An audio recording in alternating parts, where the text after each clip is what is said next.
Homelessness, loneliness, dark thoughts about the future. The struggle for veterans can be a long, winding road. A 2023 study published by the National Institutes of Health found depression is a common mental health condition affecting former members of the military. It's caused by a number of complex factors, including combat experiences, traumatic events, and changes in lifestyle after military service. Reporter Victoria Saha introduces us to a group of veterans who fought for our country and are now inspired to ride through life's challenges together.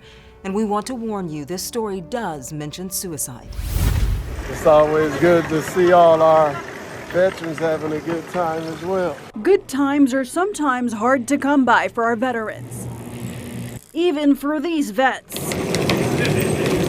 But the good times roll when they're riding together on their recumbent trikes. But for veteran Reggie Curry, when he returned after serving 8 years in the Army, he soon realized it wasn't home sweet home. Being homeless, wanting to give up, feeling like it's no reason for me to be alive, I pretty much gave myself a deadline that if I'm not able to get a job or get some type of purpose in my life, that it wouldn't even be worth me being here. The deadline Reggie gave himself was June 17, 2016, but the universe had other plans for him. One day before my deadline, this event was happening. That event Reggie came across involved these special bikes. I jumped on one of the bikes and just started riding around.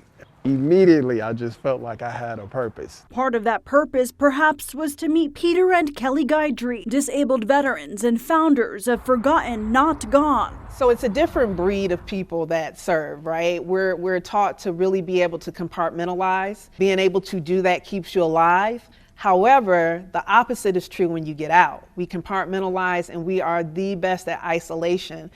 Isolation is where Kelley found her husband, Peter. It wasn't until a visit with a VA psychiatrist that Kelley learned her husband of 16 years had a deadline of his own. It just really broke my heart to know that the person I'm laying next to, that I think I'm helping, considered that to be an out. But there was an out. The doctors recommended Peter get a bike. How soon were you able to see a positive difference in your husband when he started riding the bike? Within a month. So the couple bought another bike, then another, thinking this could be the answer for veterans struggling. And you got crazy riders like this.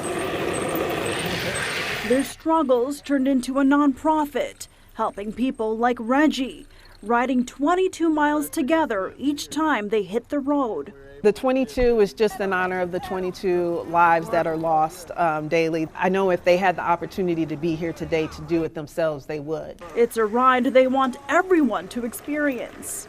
Do you force everyone to get on a bike? Just try it out? Yeah, you got, once you come to the building. We're gonna beat you guys. A lot of people think that we have it all down pat. We're fixed. We're healed veterans. And that's just not the case. I just refuse to be frozen in fear before I help my other veterans. And by helping them, it's helped me stay alive. Alive with Reggie, who also shares the same sentiment. Our camaraderie is really what keeps me going. It keeps him going, and for now, keeps him happy. The Centers for Disease Control says suicide is a national public health issue among veterans and U.S. adults overall. The 988 Suicide and Crisis Lifeline is a hotline for individuals in crisis. To speak with a trained listener, you can call 988 24 hours a day, 7 days a week, or visit 988lifeline.org for crisis chat services.